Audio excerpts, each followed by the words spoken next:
Shalom, selamat malam jemaat yang dikasihi oleh Tuhan Yesus Kristus dimanapun saudara berada pada malam hari ini. Kita sungguh bersyukur jika malam hari ini kita akan kembali belajar dari tema beda-beda tipis yang sudah beberapa minggu ini kita terus mempelajarinya. Ya, kita hari ini bersama dengan Pak Andrian. Selamat malam Pak. Malam Bu Malvian, malam Bapak Ibu jemaat semua. Iya, oke Pak. Sebelum kita mulai, kita masuk dalam doa dulu terlebih dahulu ya Pak Andrian ya.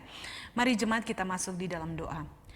Ya Tuhan Allah Bapa di surga, kami mengucap syukur dan berterima kasih jika malam hari ini kami boleh menaikkan setiap pujian kami, bahkan doa pergumulan kami bersama-sama. Dan kami akan kembali belajar di dalam seri beda tipis ini. Mohon kiranya hikmat dan pertolongan Tuhan sehingga kami semakin mengerti bagaimana kami sebagai anak-anak Tuhan harus hidup menyenangkan hati Tuhan. Berkati Pak Andrian yang akan menjelaskan kepada setiap kami dan kami serahkan malam hari ini mohon pertolongan daripada Allah Tritunggal yang akan memberkati setiap kami. Amin. Oke Pak Andrian, tema kita malam hari ini menarik sekali nih, yaitu kepo atau peduli gitu ya. Waduh, ini kayaknya tema yang sangat lekat di dalam kehidupan kita semua nih. Jadi bukan cuma orang yang nggak percaya, tapi kayaknya kebanyakan di lingkungan kita juga nih. Kepo atau peduli? Waduh, gimana nih? Nah, untuk mengawali itu saya mau tanya nih ke Bu Malvian ya. Aduh, jangan susah-susah ya Pak Andrian ya. Nah, saya mau tanya di gimana? awal ini, kira-kira apa respon Bu Malvian atau apa yang akan terpikirkan oleh Ibu jika ada orang lain misalnya nih tahu Ibu Malvian lagi ada masalah, lagi ada pergumulan, lalu orang itu menanyakan kepada Bu Malvian, ada masalah apa Bu? Tolong cerita dong, bisa nggak saya bantu? Nah, kira-kira apa respon awal yang Ibu Malvian akan tunjukkan? Atau mungkin di hati timbul apa tuh? Kelihatannya saya akan lihat-lihat orang juga nih Pak Andrian. Karena saya rasa ada orang yang betul-betul memang dia peduli kepada kita. Sehingga dia bertanya tentang keadaan kita, tetapi kenyataannya ada banyak juga orang yang bertanya itu kayaknya sebenarnya bukan ingin memberikan perhatian khusus kepada kita, tetapi kayaknya hanya untuk mencari informasi. Kemudian kadang-kadang informasi yang kita berikan itu bisa aja dipakai sebagai satu cerita kisah kepada orang lain yang justru untuk jadi bahan sindiran atau mungkin menghakimi orang lain. Kayak satu contoh nih ya Pak, saya cuma dengar dari teman saya ya, ini sih tidak terjadi di kampus saya. Jadi teman ini cerita bahwa ada di dalam satu kampus gitu ya, ada mungkin sekolah teologi atau apa ini, saya juga kurang ingat gitu ya. Tapi di satu kampus gitu ada asramanya. Jadi dia ceritakan ada teman-teman itu, khususnya satu teman itu yang selalu sepertinya dia itu begitu peduli, begitu perhatian kepada teman-teman di kampusnya gitu ya. Nanya kabarnya, nanya keadaannya, sedang menghadapi apa gitu ya. Tetapi ternyata orang-orang itu sudah percaya dan menceritakan tentang apa yang menjadi pergumulan, apa yang sedang mereka hadapi. Malah itu rupanya jadi bahan untuk diceritakan kepada orang lain, bahkan kayak dia laporin ke dosen gitu loh. Tentang apa yang terjadi oleh orang-orang yang ngomong ke dia ya? Iya, tentang apa yang terjadi gitu ya. Padahal kan kadang-kadang mungkin dia sendiri sedang bergumul dan dia berharap bahwa orang yang bertanya ini benar-benar peduli dan memberikan support, dukungan gitu ya. Tetapi ternyata orang itu malah justru menjadikan itu bahan untuk semua orang jadi tahu, bahkan jadi bahan laporan buat ke dosen gitu ya. Jadi ya itulah kenyataan yang dihadapi ya Pak Andrian ya. Betul-betul. Nah itu dia sih Bu. Makanya atau akhirnya nih keterbukaan di dalam sebuah relasi menjadi sulit. Nah, menjadi sulit dan membuat kita yang mungkin belum pernah diperlakukan demikian menjadi ikut was-was. Iya, benar. Kita akhirnya jadi orang tertutup karena takut untuk menceritakan, atau mungkin kita akhirnya menjauh dari komunitas karena kita tahu ada orang-orang yang memang seperti itu, yang mendengarkan cerita kita tapi dimanfaatkan untuk sesuatu yang tidak baik. Betul. Dan ngomong-ngomong nih Bu Malvian dan juga Bapak Ibu jemaat ya, sebenarnya tadi yang diceritakan oleh Bu Malvian itu masuk di dalam kategori orang yang kepo. Oh gitu ya, kepo ya. Orang yang kepo. Gimana tuh? yang masuk dalam kategori orang yang kepo, yang hari ini Ya. sama-sama akan kita pelajari secara sederhana apa sih bedanya antara kepo dan peduli. Iya, Dan betul. semestinya kita sebagai orang Kristen harus yang bagaimana nih? Iya, Ya kan? benar-benar Harus sekali. yang bagaimana nih? Iya. Nah, mari kita lihat terlebih dahulu definisi yang sederhana antara kepo dan juga peduli. Oke. Saya yakin pasti Bapak Ibu mungkin secara umum pasti mengerti apa maksud kepo dan apa maksud peduli ya. Iya. Tapi mungkin saya akan membantu menjelaskan lebih. Iya. Nah, Bapak Ibu, kepo itu sebenarnya berasal dari bahasa gaul anak muda yang sudah ngetren cukup lama lah, Iya. sudah ngetren cukup lama. Dan akhirnya kepo ini dipatenkan menjadi sebuah kata atau definisi yang sah di dalam KBBI, Kamus Besar ya. Oke. Nah, KBBI menerjemahkan atau mendefinisikan kepo itu adalah rasa ingin tahu. Perhatikan ya, rasa ingin tahu, tapi rasa ingin tahu yang berlebihan tentang kepentingan atau urusan orang lain. Nah, hampir mirip sebenarnya dengan arti kata penasaran. Hampir oke. mirip. Hanya saja perilaku kepo itu lebih kepada orang yang mau tahu informasi dari orang lain dengan, perhatikan ya dengannya, Oke. dengan maksud tersembunyi. Wah. Jadi lebih ada Iya, maksud nih, ada dengan maksud maksud ya. tersembunyi. Iya. Nah, saya pernah membaca satu penjelasan dari seorang ahli di dalam satu artikel. Iya. Dia bilang begini, katanya kepo itu tidak sekedar tindakan ingin mencari tahu secara berlebihan. Tidak sekedar ya. Iya. Tetapi sebuah perilaku di mana seseorang memang dengan sengaja ingin mengumpulkan informasi dari orang lain untuk dia gunakan terhadap kepentingan dia pribadi. Jadi memang ada orang-orang yang perilakunya begini. Waduh, gawat juga ya. Gawat Kalau juga ada orang yang itu begini. Dan memang akhirnya hal-hal begini tuh jadi sesuatu yang jadi sesuatu yang lumrah ya, yang orang lakukan hari ini ya. Akhirnya orang memanfaatkan orang lain yang lagi susah untuk dia dapat informasi supaya dia bisa tahu orang ini lagi apa nih. Iya, Atau dia bisa mengukur, oh berarti diri aku lebih baik. Atau enggak, akhirnya dia bisa menghakimi atau membongkar masalah-masalah orang itu. Nah, sekalipun masalah itu tidak ada kaitan dengan dirinya. Oke. Dan di satu buku nih ya, di satu buku psikologi yang saya baca, orang-orang yang kepo atau orang-orang yang begini Iya. cenderung kurang memiliki rasa empati kepada orang lain. Wah, berarti dia itu cuman sekedar punya maksud dan tujuan yang untuk kepuasan diri dia kali ya. Betul. Mungkin lebih tepat begitu ya. Dan para psikolog juga mengatakan bahwa orang-orang yang begitu cenderung kurang memiliki rasa empati, atau mungkin saya bisa tambahkan cenderung kurang memiliki rasa peduli. Karena cuma pengen tahu dong ya. Iya, cuma Nah, pengen tahu. Itu kepo. Ya, oke. Sedangkan peduli itu artinya kita mau mengindahkan atau kita mau memperhatikan orang lain. Itu peduli. oke. Nah, Ya. saya tambahkan lagi yang lain ya. Di dalam definisi yang lain, peduli itu artinya kita mau menyediakan diri kita untuk mendengar dan mau menolong orang lain dengan, kalau tadi dibilang dengan maksud tersembunyi, Iya. tapi kalau peduli itu diartikan dengan tulus. Oh, oke. Berbeda ya? Beda Berbeda. banget. Iya. Dengan tulus. Nah, saya tambahkan lagi satu definisi ya. Ya. Ya, yang saya temukan nih, yang saya juga belajar.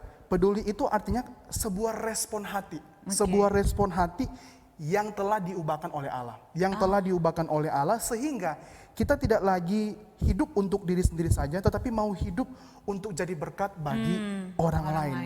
Maka orang yang peduli, Bu, maka orang yang peduli pasti bukan orang yang kepo. Pasti bukan orang yang kepo, yang bukan hanya mau tahu aja atau mau mencampuri urusan orang lain, tapi orang yang peduli itu ada aksi nyata untuk menolong orang lain. Nah, pertanyaan bagi kita nih, kita ini termasuk kategori orang yang mana? Orang yang peduli atau orang yang kepo? Iya juga ya Pak Andrian ya.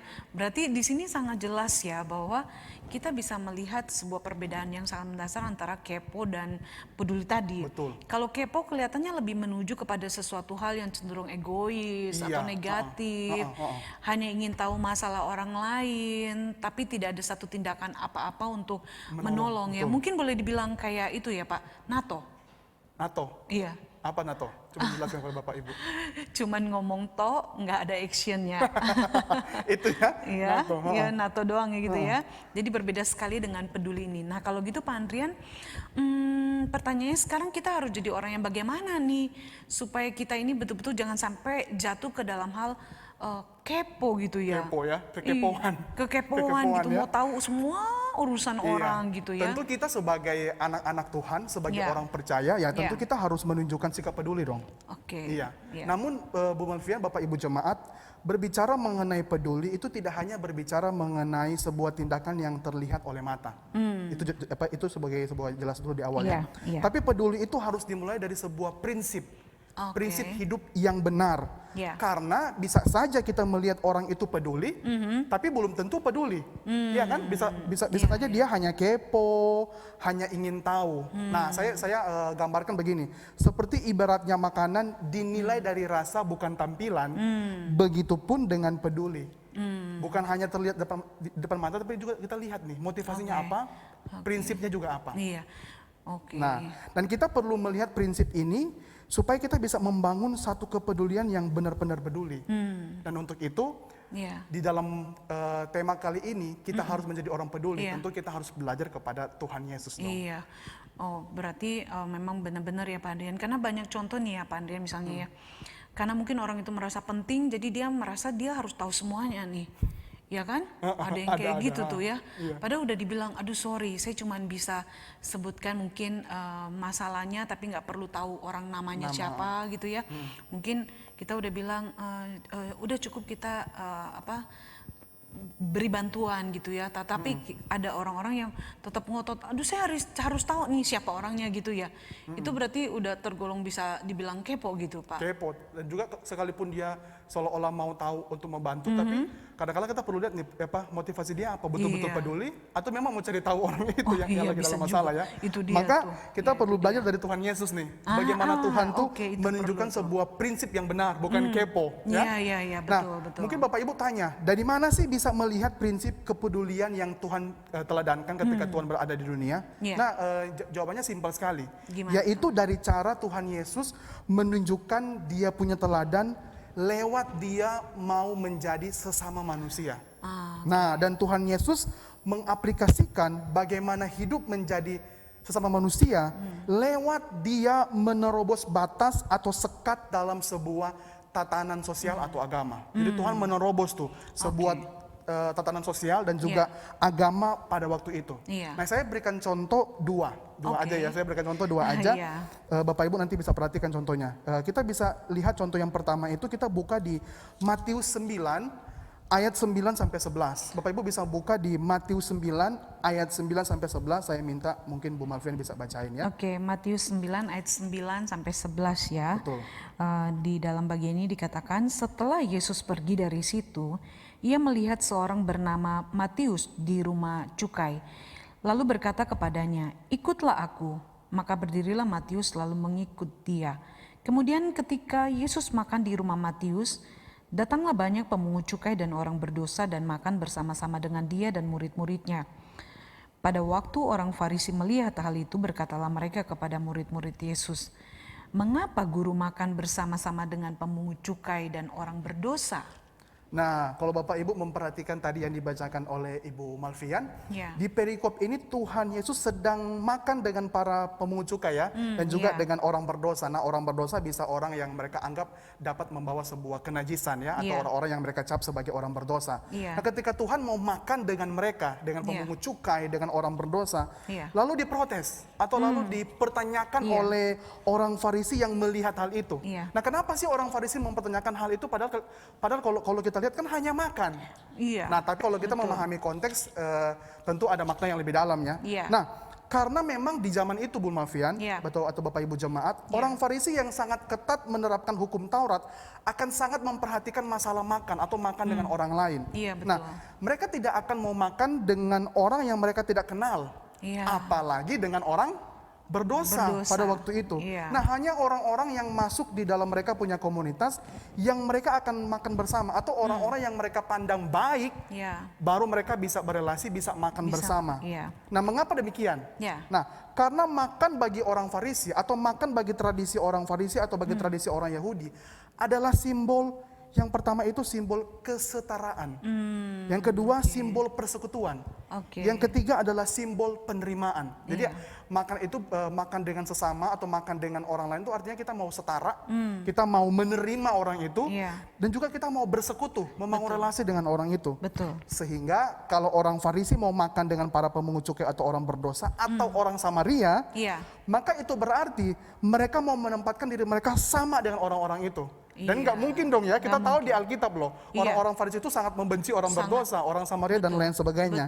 Dan tidak hanya itu loh, kalau mereka mau makan dengan orang-orang yang kelas pinggiran lah ya, itu berarti mereka akan menjatuhkan harga diri mereka, atau atau mereka punya kehormatan, itu akan dilecehkan.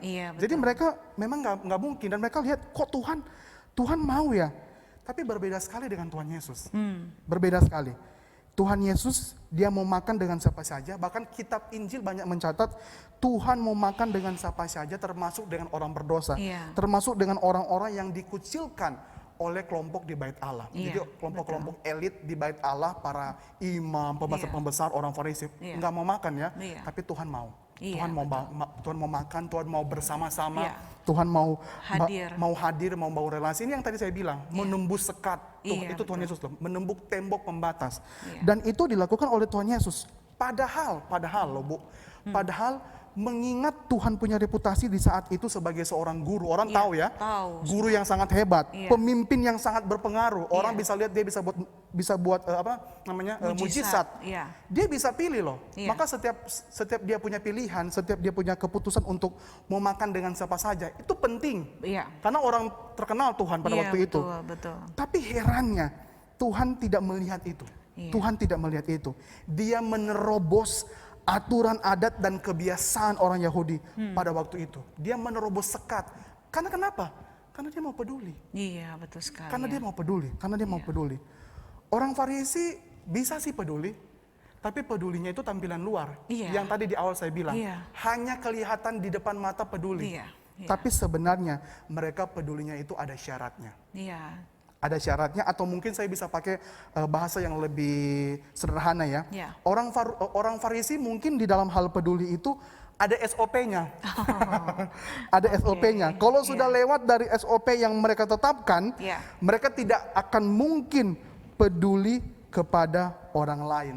Tapi berbeda dengan Tuhan kita, dengan Tuhan Yesus. Yesus menerobos. Bahkan terobosan terbesar yang Tuhan lakukan kepada kita manusia, kita pasti tahu, dengan dia mau menjadi sesama manusia.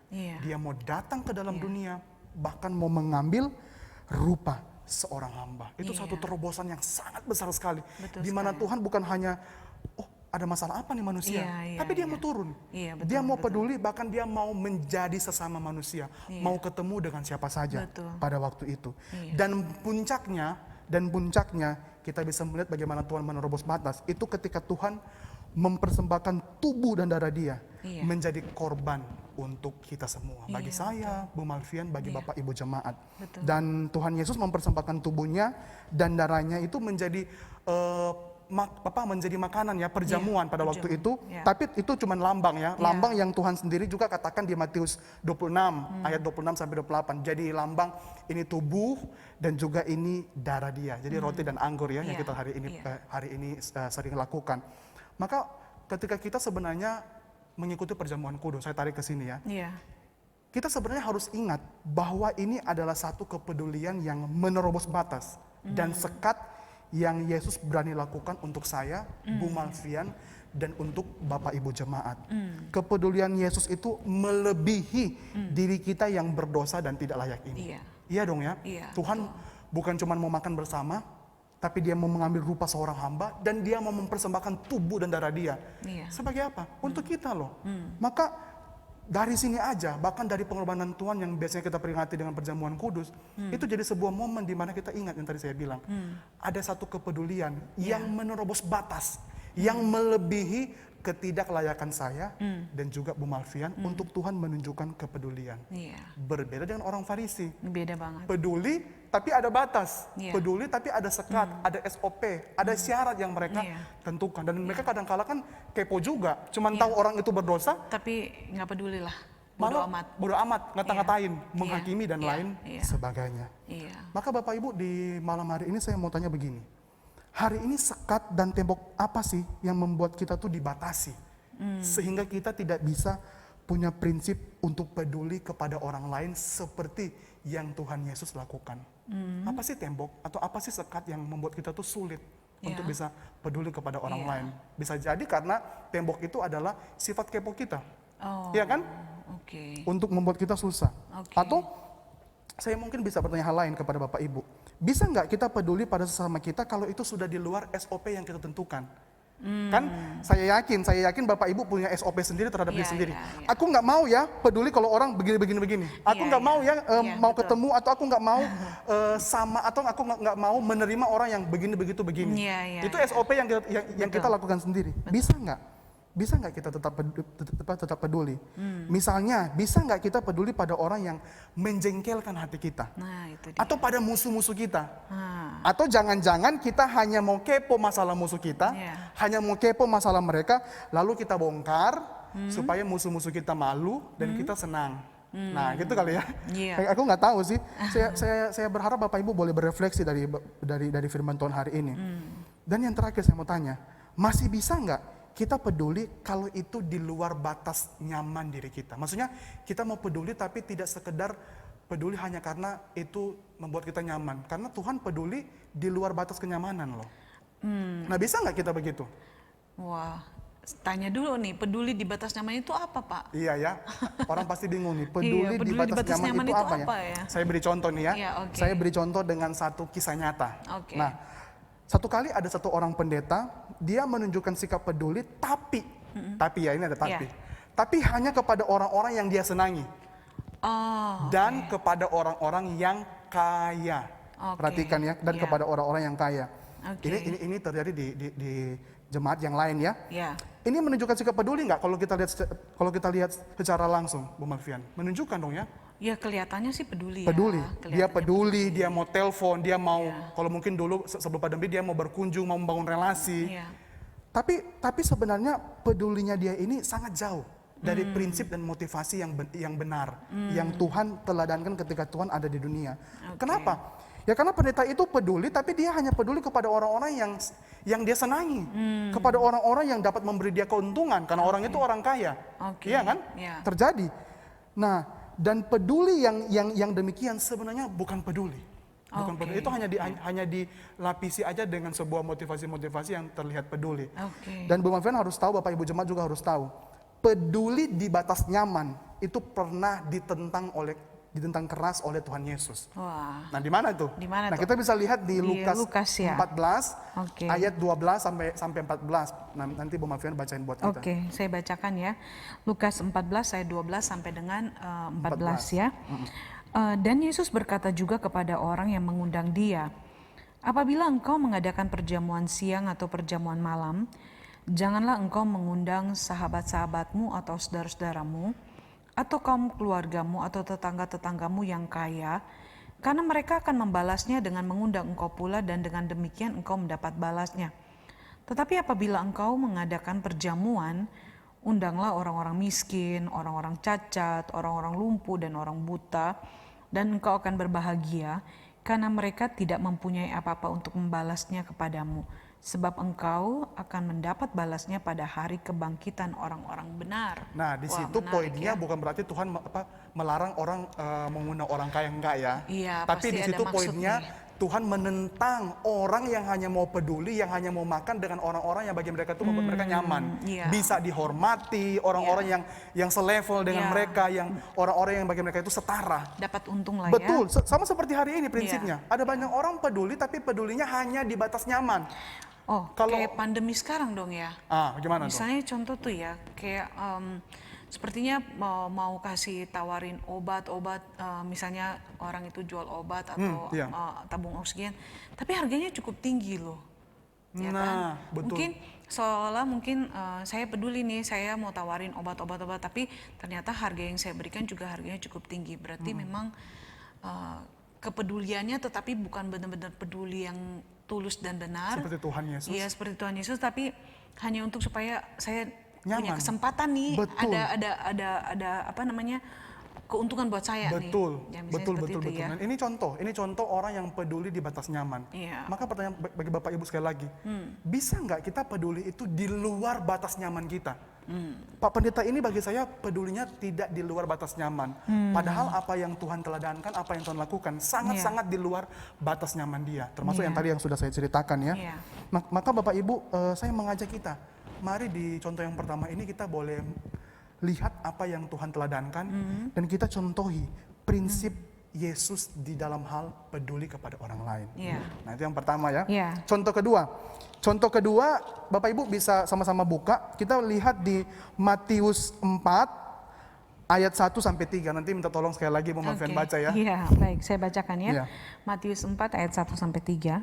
Maka Yesus dibawa oleh Roh ke padang gurun untuk dicobai iblis. Dan setelah berpuasa 40 hari dan 40 malam akhirnya laparlah Yesus. Lalu datanglah si pencoba itu dan berkata kepadanya, "Jika engkau anak Allah, perintahkanlah supaya batu-batu ini menjadi roti." Apa maksudnya nih Pak? Nah, betul ya.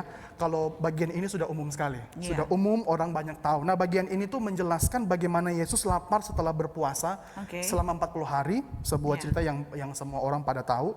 Dan diperhadapkan dengan cobaan dari iblis. Untuk mengubah dari batu menjadi roti. Namun kita melihat ya, Tuhan tidak mengubah, malah Tuhan menghardik dan menyampaikan sebuah argumen yang sangat keras kepada iblis. Nah, ya. Kalau gitu pertanyaannya bisa ditarik nih ya Pak Andrian ya. Iya. Dari makna Tuhan Yesus yang tidak mau mengubah batu jadi roti terkait prinsip kepedulian.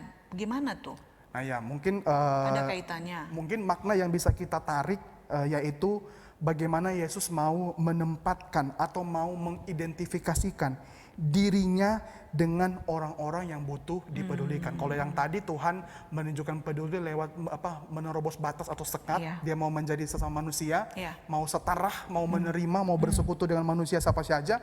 Kalau di bagian ini tuh Tuhan mau menunjukkan bahwa dia mau menempatkan diri dia, mau mengidentifikasikan diri dia dengan orang-orang yang pada waktu itu butuh dipedulikan. Istilahnya nih Bu, Yesus mau merasakan pergumulan seperti apa yang dirasakan oleh manusia pada kebanyakan. Jadi Yesus mau mencoba bersama-sama atau mau memperlihatkan diri dia bahwa dia juga bergumul dengan orang-orang yang susah. Nah, untuk itu Bu Malvian dan juga Bapak Ibu jemaat, cobaan mengubah batu jadi roti itu bukan cuma sekedar berbicara mengenai penyalahgunaan kekuasaan. Tidak. Tetapi justru di momen itu akan menggoncang kepedulian Yesus kepada umat. Kalau Tuhan pada waktu itu merubah batu menjadi roti. Tapi kita bisa lihat ya, Alkitab menulis waktu itu Yesus sebenarnya akan gagal. Kalau dia akan gagal menunjukkan bahwa dia benar-benar peduli pada manusia. Kalau dia merubah batu menjadi roti. Tapi Alkitab, dan kita tahu ya, ini punya story ya, bilang kepada kita bahwa kita bersyukur loh, kita melihat ada Tuhan Yesus yang tetap memilih untuk menahan rasa laparnya loh, selama 40 hari. Dan kita perlu tahu ya, Tuhan datang ke dalam dunia sebagai manusia yang seutuhnya, sama kayak kita. Dia memilih menahan rasa lapar selama 40 hari. Di situ sebenarnya momen di mana kita bisa melihat Yesus menahan egonya, padahal dia bisa merubah batu jadi roti untuk apa? Untuk supaya dia nggak lapar lagi dan lain sebagainya. Nah, kenapa ini terjadi? Kenapa Tuhan tidak mau mengubah? Ya karena dia mau mengidentifikasikan, dia mau menempatkan dirinya dengan orang-orang yang susah. Supaya kenapa? Supaya dia tahu rasanya bagaimana hidup menjadi seorang yang miskin, seorang yang rakyat jelata, yang pada waktu itu tuh sehari-hari bergumul untuk cari makan, tapi tidak bisa makan. Dan yang harus kehilangan uang untuk membeli makanan karena harus membayar pajak yang sangat besar yang tidak wajar pada waktu itu kepada pemerintah yang lain, dan harus menderita karena tanah dan lahan pertanian mereka sebagai tempat untuk bekerja, untuk cari makan, tapi harus disita. Tuhan mau bergumul bersama-sama dengan mereka. Dan kadangkala orang-orang elit di Bait Allah, para imam, para ahli Taurat, orang Farisi, justru ikut-ikutan untuk memeras, untuk korupsi, bahkan ada uang-uang yang sebenarnya harus dikasih untuk memenuhi kebutuhan sehari-hari para janda, tapi dikorup sama mereka. Nah, Tuhan mau menunjukkan kepeduliannya lewat hal ini kepada mereka, mau merasakan apa artinya lapar, mau mengambil mengambil satu pergumulan supaya dia tak mengerti bagaimana orang yang hari-hari itu bergumul mencari makanan, bergumul dengan mereka punya kesusahan. Dan kita bisa melihat ya, di momen pencobaan itu, kita juga bisa melihat ada Tuhan yang tidak menunjukkan sebuah kesenjangan sosial antara dirinya dengan kita, manusia. Dengan dia tetap mau menjadi sesama manusia dengan kita yang mau bergumul di dalam rasa lapar. Padahal di satu sisi dia bisa dong, dengan dia punya kuasa, ayo cepat ganti. Bisa dong ya. Bisa dong. Tapi Tuhan mau bergumul. Tuhan tidak menunjukkan sebuah kesenjangan. Dia mau bergumul, dia tidak semena-mena menunjukkan ketuhanannya dia. Padahal Tuhan bisa melakukan hal itu. Lagi pula pada waktu itu kan nggak ada orang yang lihat dong ya. Ya, kita kan nggak tahu. Kita tahu karena ditulis di Alkitab. Sebenarnya Tuhan bisa aja merubah, lalu dia menunjukkan kepedulian dalam hal lain. Tapi Tuhan tidak melakukan hal itu. Tuhan tidak melakukan hal itu karena dia mau peduli. Dan dia punya prinsip peduli yang luar biasa. Maka di momen-momen yang genting pun Tuhan punya kepedulian. Dia punya rasa untuk mau menjadi sesama manusia tetap teruji, tetap konsisten, tetap bisa dilihat. Nah, bisa nggak kita juga begitu? Bisa nggak di momen-momen yang genting kita tetap bisa menunjukkan kepedulian? Secara prinsip, sekalipun orang nggak lihat ya, bisa nggak? Atau kita hanya justru kepo, mencari untung ya, seperti tadi. Nah, bisa nggak kita begitu? Dan Bapak Ibu, kalau kita mau memahami bagian ini, makna lain yang bisa kita tarik, Bu, yang tadi Ibu tanya ke saya, sebenarnya kita bisa menarik sebuah prinsip kepedulian yang luar biasa. Nah, mungkin contoh yang paling simpel begini nih. Saya mau bilang kepada Bapak Ibu juga kepada Bu Malvian ya. Saya langsung kaitkan dengan contoh sehari-hari. Saya bilang begini nih. Kita nggak ada gunanya menunjukkan satu kepedulian kepada orang lain dengan beri uang atau menunjukkan bahwa kita peduli, tapi kita nggak mau belajar untuk menempatkan dan mengidentifikasikan diri kita dengan orang yang susah. Nggak ada gunanya. Kita bilang kita peduli, tapi kita tidak mau merasakan, mau menempatkan diri kita sama dengan orang-orang yang butuh dipeduli. Itu dia. Nah, orang Farisi di bagian ini juga gagal. Gagal. Mereka kerap kali tidak mau tahu, tidak mau belajar menempatkan diri mereka sebagai orang-orang yang susah, atau mereka tidak mau menempatkan diri mereka sebagai orang-orang yang dicap berdosa pada waktu itu. Mereka memang peduli, tapi mereka tidak mau belajar untuk bagaimana ya kalau aku tuh dicap sebagai orang berdosa. Sehingga akhirnya mereka bukannya peduli seperti Tuhan Yesus, tapi mereka apa? Karena mereka tidak mau menempatkan diri mereka dengan orang yang lain, akhirnya mereka cuma sibuk menghakimi, sibuk mengata-ngatai orang lain, dan lain sebagainya, dan lain-lain ya. Tapi mereka seolah-olah menutupinya dengan tindakan yang terlihat peduli. Nah, pertanyaan bagi kita nih, bagaimana dengan kita hari ini? Bagaimana ya? Kita perlu tanya dengan diri kita. Bagaimana dengan diri kita hari ini? Nah, Bapak Ibu, terakhir nih, saya mau bilang begini. Sebagai sebuah contoh nyata ya. Kadang-kala ada banyak orang Kristen yang di luar sana, atau jangan-jangan juga kita nih ya, atau jangan-jangan juga kita bisa jadi suka membagi-bagikan uang, terlihat peduli. Kita mau mendoakan orang lain yang lagi susah, kita mau tanya, kita mau kasih uang, kita bahkan mau melayani. Tapi permisi tanya, bagaimana dengan kehidupan kita? Kita mau nggak menempatkan diri dengan orang yang susah? Atau jangan-jangan kita terlihat peduli, mau bantu, mau mendoakan, tapi cara hidup kita sehari-hari masih sangat-sangat mewah. Bukan berarti saya anti kemewahan ya, enggak. Tapi kita bisa melihat loh, ada orang-orang yang hidupnya mau peduli, termasuk orang Kristen ya, mau peduli, tapi hidupnya sangat-sangat mewah. Sangat-sangat mewah, hidup hedonis, cinta akan uang, mengejar kekayaan ketika bekerja, menggunakan uang semena-mena, bahkan di dalam pelayanan pun kejar uang. Apakah ini bisa dikatakan orang peduli? Mungkin kita atau mungkin orang-orang yang begini, tuh bisa melakukan pembelaan begini. Lah kan ini kan harta saya. Saya bebas dong mau beli segalanya. Saya bebas dong mau kasih ke orang lain, terus saya juga mau having fun. Saya bebas dong mau pakai uang saya. Saya bebas dong mau ngapain aja. Tapi Bapak Ibu, di malam hari ini saya balikin begini. Kalau Tuhan juga begitu. Saya bebas dong punya kuasa. Saya bebas dong, saya Tuhan yang kaya. Saya bebas dong mau mengubah batu jadi roti. Saya bebas dong mau melakukan segalanya. Bahkan Tuhan juga bisa berkata begini, saya bebas mau datang ke dunia, mau jadi apa. Iya. Bisa nggak? Bisa. Bisa sekali. Banget. Bahkan selama di dunia pun Tuhan pasti bisa mampu hidup dengan sangat mewah. Pamer sana, pamer sini, pakai barang-barang mahal, hidup hedonis. Bisa sekali, Bisa Tuhan kita banget. Tuhan kaya. Iya. Bahkan Tuhan juga bisa bilang, semuanya murah banget. Bisa dong ya, karena dia Allah yang kaya. Dia yang punya. Di Mazmur, Iya. di Mazmur Tuhan pernah bilang, segala isi dunia ini dia yang Dia yang punya. punya. Dia Iya. bisa dengan bebas menggunakan kekayaan apapun. Tapi perhatikan, tapi mari Bapak Ibu perhatikan. Bahkan Tuhan juga bisa melakukan hal-hal yang dia anggap luar biasa untuk menolong dia ketika dia susah. Misalnya kayak tadi ya, Iya. ketika dia lagi lapar, dia bisa menggunakan mujizat untuk diri dia sendiri. Bisa. Bisa sekali. Tapi Bapak Ibu sekali lagi saya mau bilang, mari kita perhatikan. Tuhan justru tidak memilih. Tuhan tidak memilih jalan itu. Kenapa? Karena dia Allah yang mau peduli. Iya. Dan kepedulian dia bukan kepedulian yang nyata di depan mata, tapi dibangun dari motivasi, dibangun dari sebuah prinsip yang benar. Yang sekalipun bertolak belakang dengan orang pada umumnya, Iya. tapi dia lakukan itu supaya orang bisa tahu, ini prinsip yang benar loh, Iya. dalam hal peduli, sebelum jadi kepada tindakan. Iya, betul. Tuhan memilih itu, karena Tuhan peduli. Dan karena dia Allah yang mengerti apa artinya hidup melebur menjadi sesama manusia, mengerti kondisi saya, iya. mengerti kondisi Bu Malvian, mengerti kondisi Bapak Ibu, dia mau menjadi sama dengan kita dan mau bergumul bersama-sama dengan Iya. kita. Dan Allah juga ingin menunjukkan kepada kita bahwa peduli itu tidak sekedar berbicara mengenai tindakan yang terlihat loh di depan mata, yang sudah biasa dilakukan orang banyak, padahal mah itu bukan peduli. Iya. Ada embel-embel, Iya, ada maksud betul, lain, jangan-jangan juga kepo, Kepo, iya. dan lain sebagainya.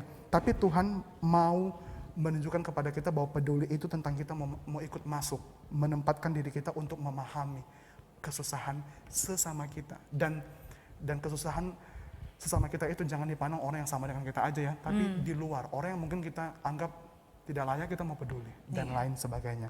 Supaya kenapa? Supaya kita merasakan kesusahan mereka, kita tahu kondisi mereka, Iya. dan waktu kita tahu kondisi mereka, kita tahu kesusahan mereka, kita nggak akan ada maksud untuk hanya kepo aja dan menghakimi orang itu. Tapi kita mau tolong, kita mau bantu, terlebih kita mau tuntun mereka yang lemah, Iya. supaya mereka boleh hidup dengan kasih Kristus. Iya. Itu peduli, itu Iya. yang Tuhan Yesus ajarkan. Saya berharap Bapak Ibu bisa menangkap poin, makna dan juga prinsip yang bisa kita tarik di dalam kehidupan sehari-hari.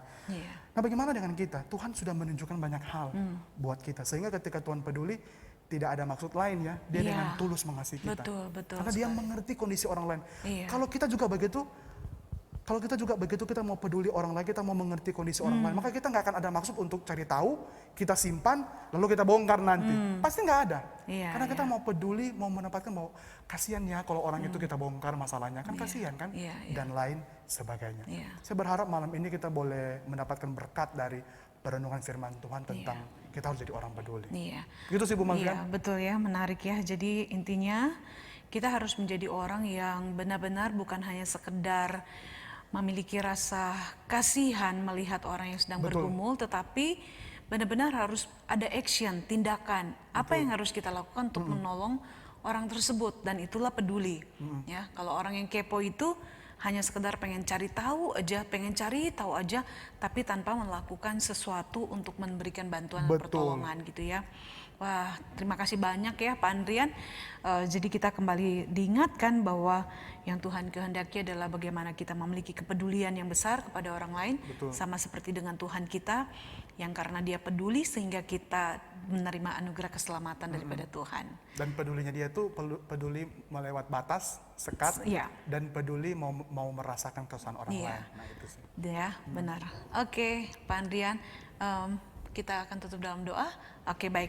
Saya akan berdoa untuk kita sekalian. Mari kita masuk di dalam doa. Tuhan Yesus, kami mengucap syukur dan berterima kasih untuk bincang-bincang kami belajar firman Tuhan yang mengingatkan kepada kami bagaimana kami orang-orang yang sudah diselamatkan oleh Tuhan harus benar-benar memiliki kepedulian sama seperti dengan Tuhan Yesus. Kami peduli bukan hanya kepada orang-orang yang kami ingin kami peduli, tetapi kami harus belajar untuk peduli kepada semua orang, apapun keberadaan orang tersebut. berasal dari suku manapun dia, dalam keadaan seperti apa saja yang dialaminya, kami harus belajar untuk benar-benar memberikan kepedulian kami sebagai wujud cinta kasih kami kepada Tuhan dan sesama kami. Karena itu ya Tuhan, tolong kami ya Tuhan, bukan hanya sekedar pengen tahu, mau mencari tahu masalah orang lain, menjadi kepo, tetapi kami sekali lagi belajar untuk benar-benar ketika mendengar orang lain dalam kesulitan, mendengar orang lain dalam pergumulan, kami juga memberikan dukungan, kepedulian kami, baik itu kami mendoakan ataupun kami memberikan apa yang dapat kami berikan untuk menolong sesama kami. Terima kasih Tuhan untuk firman-Mu. Kami boleh sama-sama pelajari pada malam hari ini. Biarlah ketika kami selesai di dalam persekutuan doa kami pada malam hari ini, sungguh-sungguh mengaplikasikannya dalam kehidupan kami. Dan kami sama-sama sungguh memohon Tuhan yang terus menjaga hati kami untuk menyenangkan hati Tuhan. Dan kami mohon kiranya berkat, penyertaan, perlindungan dari Allah Bapa, Tuhan Yesus dan Allah Roh Kudus akan senantiasa menyertai kami sampai selama-lamanya. Amin.